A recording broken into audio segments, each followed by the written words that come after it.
Today on Government Matters, the push for more offensive weapons for Ukraine to protect civilians from Russian atrocities. Then, tracking Putin's next moves, a former CIA operative weighs in on the state of Russian intelligence. And massive sanctions levied against Russia's ability to sell oil and gas, what it means for the global energy market. Government Matters starts right now. From Washington, D.C. and around the world, this is Government Matters with Mimi Geerges. This is Government Matters, the only show covering the latest news, trends, and topics that matter to the business of government. I'm Mimi Geerges.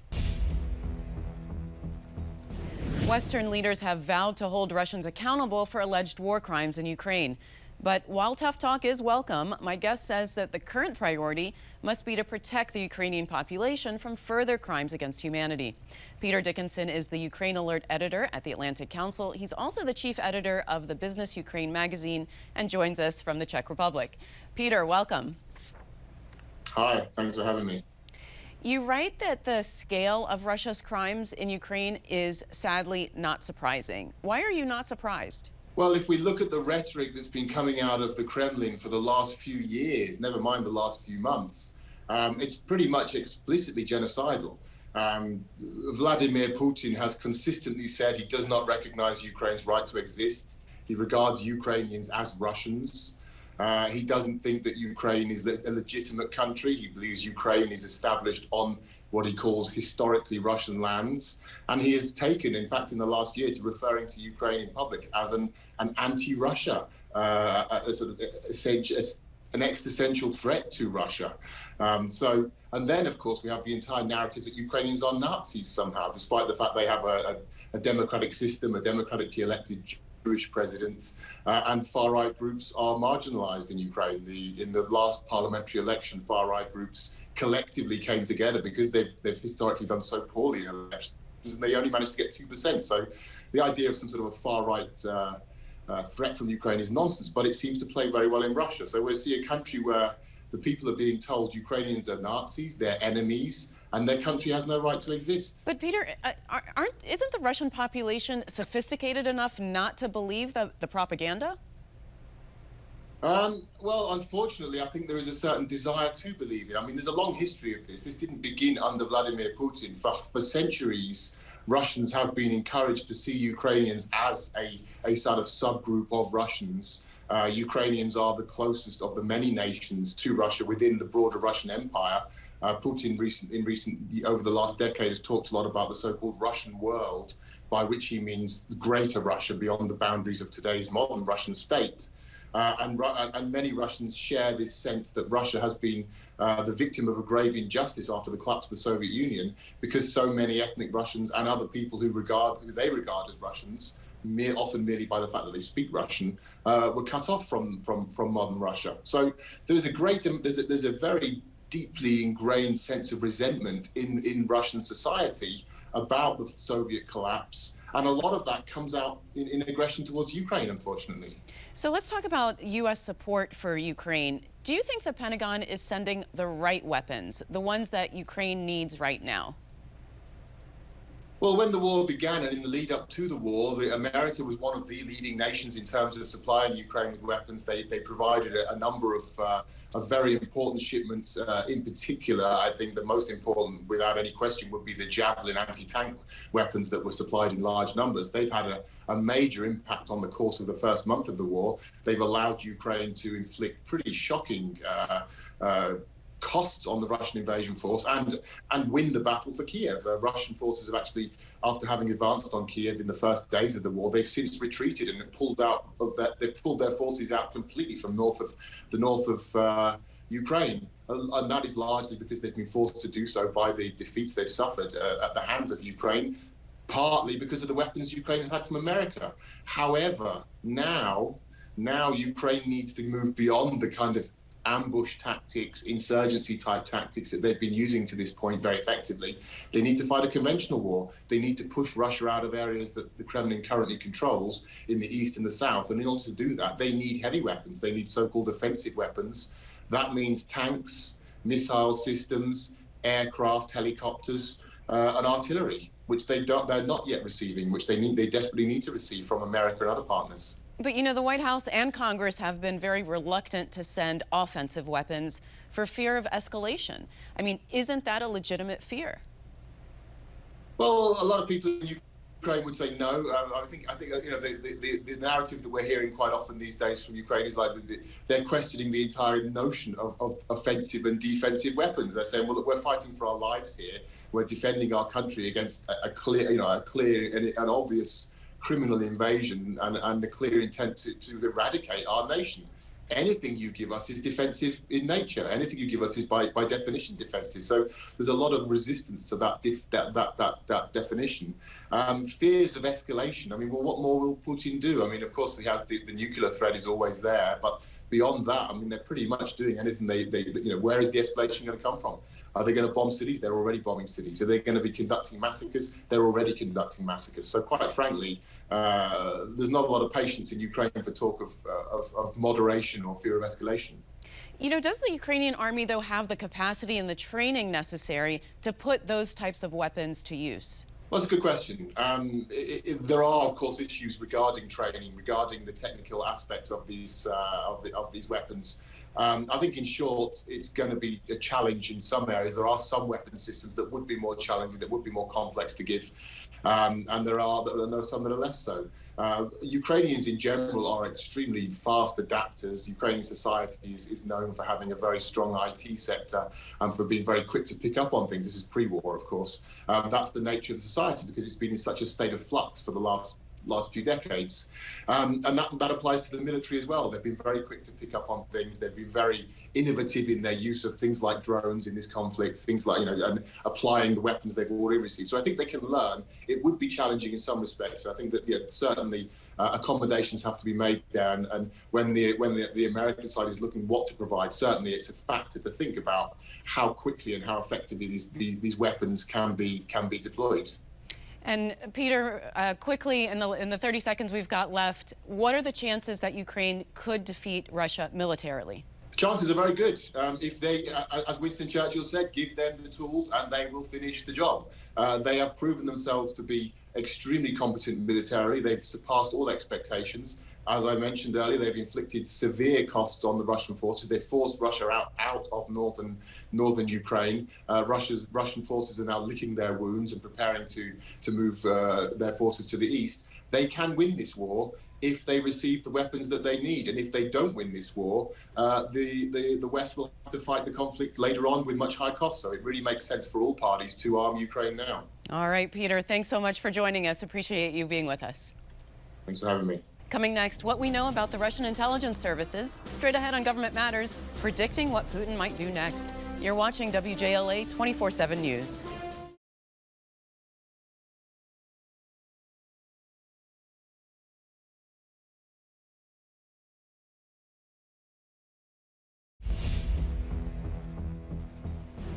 As Russia's actions become more brutal and unpredictable in Ukraine, intelligence becomes central to understanding Putin's next moves. Rolf Mowatt-Larssen is former senior CIA operations officer and currently senior fellow at Harvard's Belfer Center. Rolf, welcome. Nice to be here, Mimi. Thank you. You spent a lot of your career in Moscow. Have Putin's actions surprised you? Yes. I would say, in spite of the fact that I served 2 tours there and made Russia kind of my life's work in CIA, I was surprised by 2 things, really. The almost crazy invasion he launched, which makes no strategic sense to me, and then the barbarity, even though I would expect him, based on the history in Chechnya and other places the Russian military has gone in, we should expect this. It's still shocking me, like I think for everyone, to see these disturbing images coming from Ukraine. So what do you make of that, brutality? Is this about inexperienced soldiers going rogue, or do you think there were explicit orders from the top?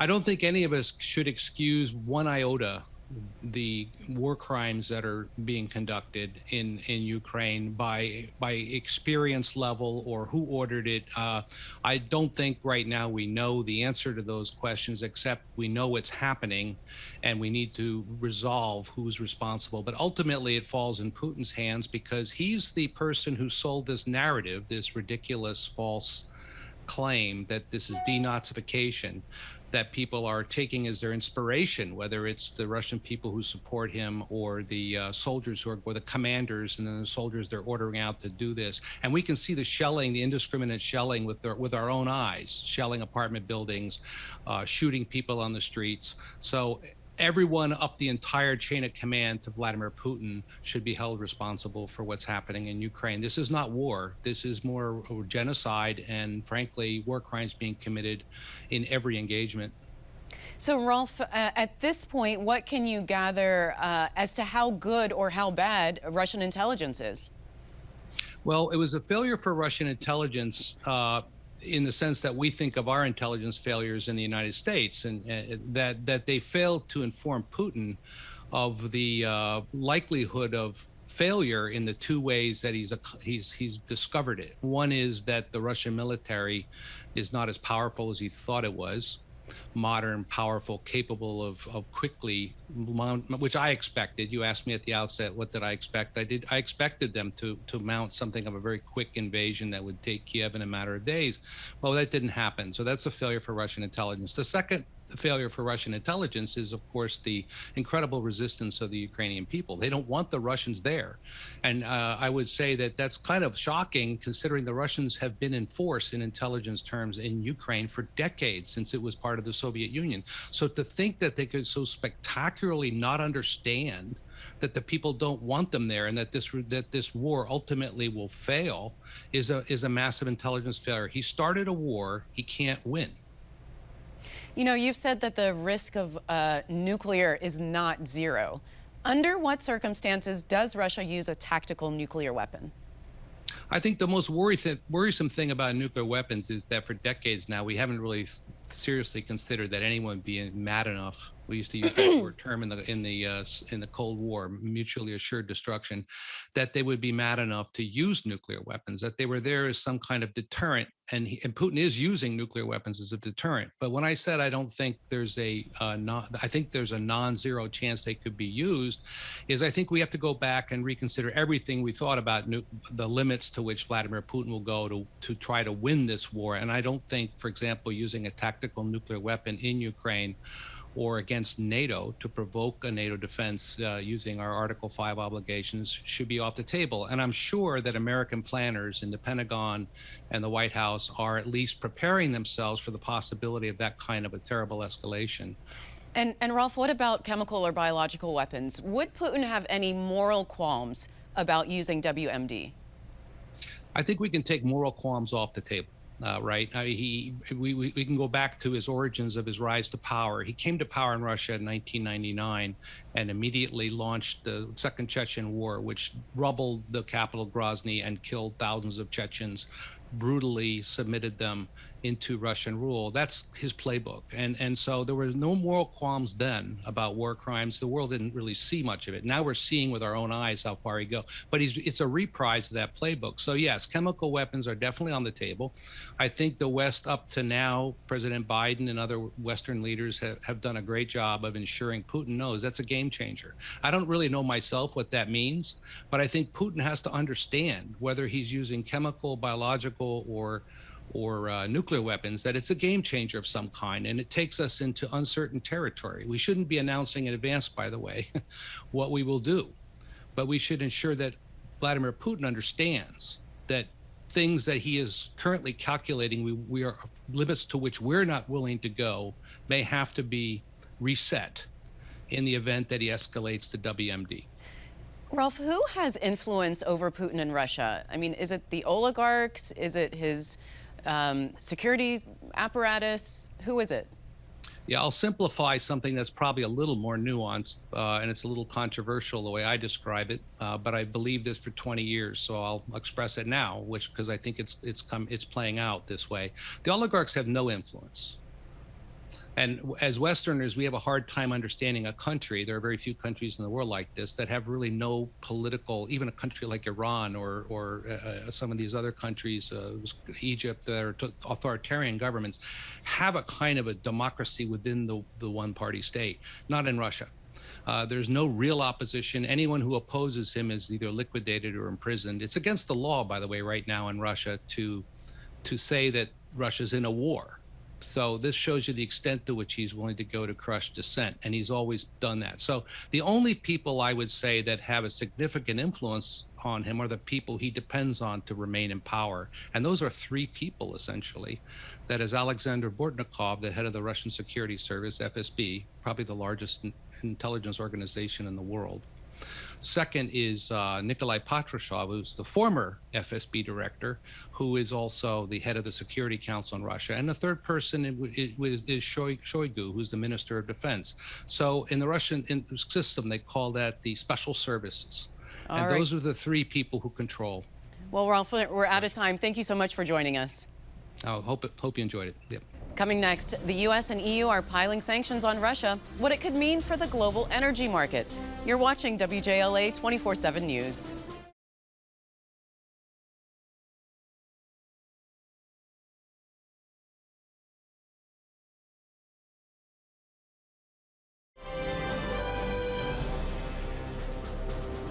Russia is one of the world's largest oil and natural gas exporters, but bans and restrictions on those exports could lead to a serious energy crisis and more pain for consumers. Emily Holland is a professor at the U.S. Naval War College. She studies the geopolitics of energy. Emily, welcome to the program. Thank you for having me.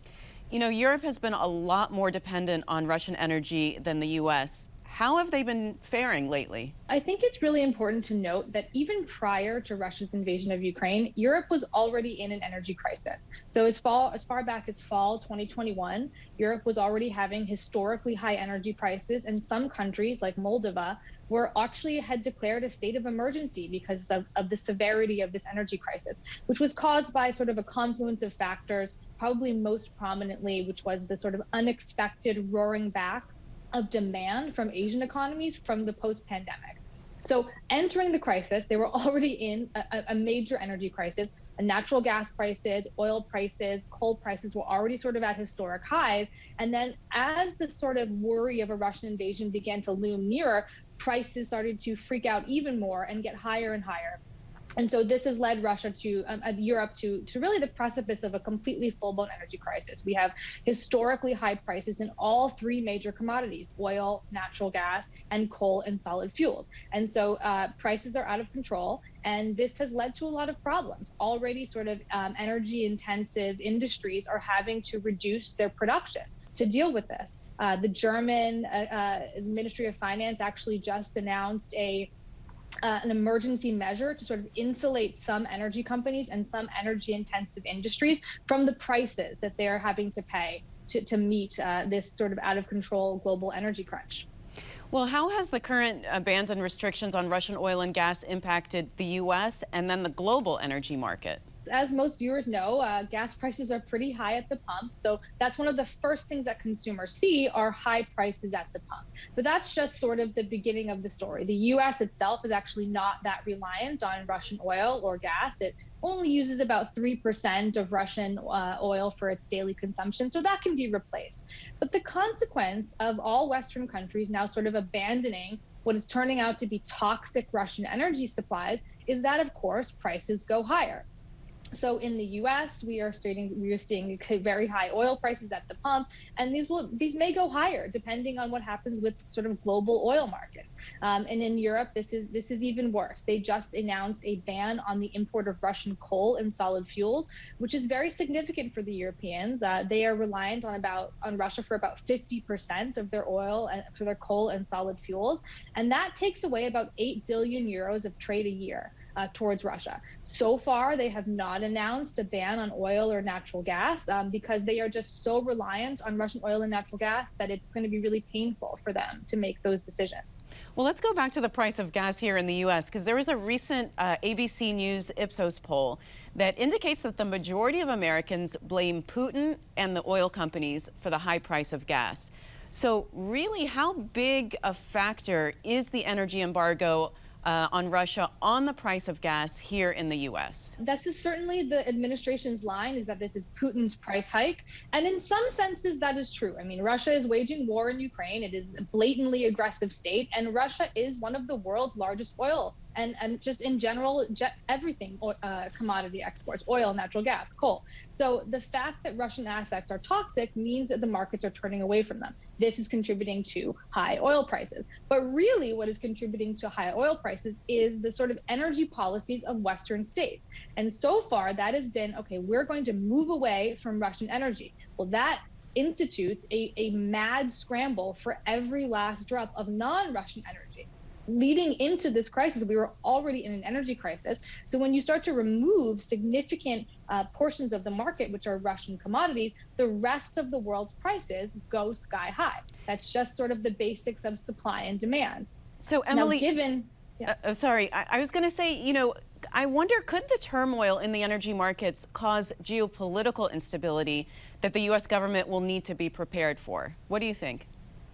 Absolutely. So already we have seen just relationships just completely upended so quickly over the last 2 months. So removing Russia as a supplier from the market of certain portions of natural gas and oil has led the U.S. to pursue other relationships. So we've seen the Biden administration make sort of open overtures towards Venezuela, towards other places in the Middle East, right? So they're Iran. So they're trying to begin new relationships because they know that to persuade other states to move away from Russian oil, there needs to be more oil brought to the market. That's just, we're already in a tight oil market. There's not enough to go around if we remove Russian oil. So making those overtures, for example, to Iran, has then caused some other geopolitical backlash. The Saudis are actually furious with the United States for reaching out to Iran. So this has ripple effects all over the world. This is causing a food crisis, which is going to probably lead to increased instability in the Middle East. So there's a huge knock-on ripple effect from the energy crisis.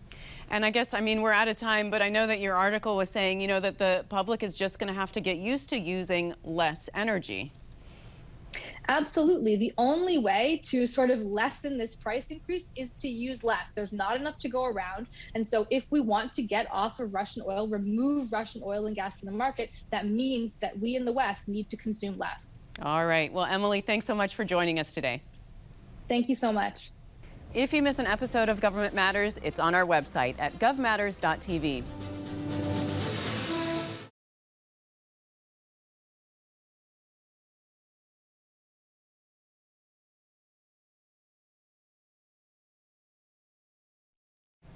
That's the latest from Washington. Join me weeknights at 8 and 10:30 on WJLA 24/7 News and Sunday mornings at 10:30 on 7 News to stay plugged in on issues that matter to the business of government. Thanks for watching. I'm Mimi Geerges.